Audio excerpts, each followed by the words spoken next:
Hello friends, ரீசெண்டாக வந்து பார்த்தீங்கன்னா நம்ம பெசன்ட் நகரில் இருக்க அன்னை வேளாங்கண்ணி சர்ச்சுக்கு தான் போயிருந்தோம். இங்கே வந்து பார்த்தீங்கன்னா இந்த பழைய சர்ச் இருக்குது பார்த்தீங்கன்னா, அதுக்கு ஆப்போசிட்டே இந்த நியூ சர்ச் கட்டியிருப்பாங்க. இது ரொம்ப சூப்பராக இருக்குது. ரொம்ப நாள் கழித்து இந்த பிளேஸ்க்கு வந்து பார்க்குறேன். ஃபஸ்ட்டு வந்தப்போ இந்த சர்ச் பார்க்கல, இப்போ தான் பார்க்குறேன்.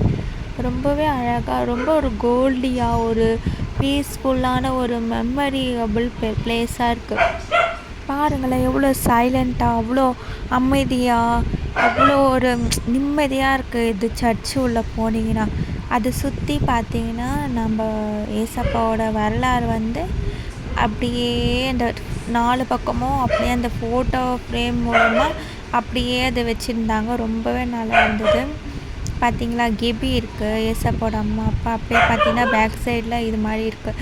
அந்த வரலாறு எல்லாமே இருக்குது. பார்த்தீங்களா, உங்களுக்கு பார்த்துருந்தாலும் தெரியும். இந்த கதை உங்கள் எல்லாருக்கும் தெரியுமா சொல்லுங்கள்.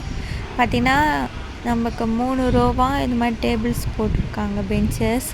அங்கேருந்து பார்த்தீங்கன்னா அப்புறமா லைட்டெல்லாம் போட ஸ்டார்ட் பண்ணிட்டாங்க. மேலே ஒரு 2 ஃபேன் இருந்தது. அந்த ஃபேன்லேயும் மேலே கொஞ்சம் அந்த ப்ரிண்ட்டு கொடுத்துருந்தாங்க, ஜீசஸோட ப்ரிண்ட்டு. பார்த்தீங்கன்னா நிறைய பேர் வந்து ப்ரேயர்லாம் பண்ணிகிட்டு இருந்தாங்க. அந்த பிளேஸ் வந்து அவ்வளோ ஒரு அமைதியாக இருக்குங்க. நீங்கள் ஒன்றும் வந்திருக்கீங்களா இந்த சர்ச்சுக்கு? உங்களுக்கும் இதை மாதிரி சர்ச் பிடிக்குமா சொல்லுங்கள் ஃப்ரெண்ட்ஸ்.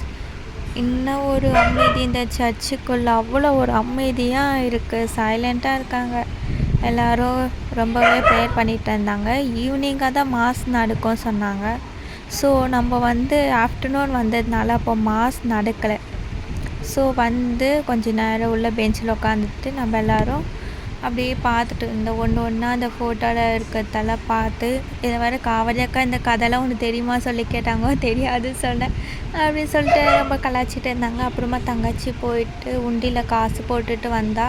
அதுக்கப்புறம் வந்து சரின்னு சொல்லிட்டு இந்த சைடு லெஃப்ட் சைடு வந்து பார்த்தா அப்படியே சரியான காற்று. அப்புறம் திரும்ப உள்ளே வந்து டைம் ஆயிடுச்சு சொல்லிவிட்டு வெளியே போயிட்டோம். அதுக்கப்புறம் பார்த்திங்கன்னா ஒவ்வொரு மக்களாக வர ஸ்டார்ட் பண்ணிட்டாங்க. சரி, அப்புறம் நைட் ஆகிடுச்சு ஃப்ரெண்ட்ஸ். நைட்டு வந்து பார்த்திங்கன்னா மழையும் வந்தது. அப்போது வந்து நைட் டைமில் வந்து மாஸ் நடந்துருக்கு. ஆனால் நம்ம வந்து மாஸ் வந்து அட்டன் பண்ணல. நம்மளுக்கு டைம் ஆயிடுச்சு, இல்லை வீட்டுக்கு போகக்கூடாது. அதனால சொல்லிவிட்டு சர்ச்சு பார்த்துட்டு பாய் சொல்லிட்டு வந்துட்டோம்.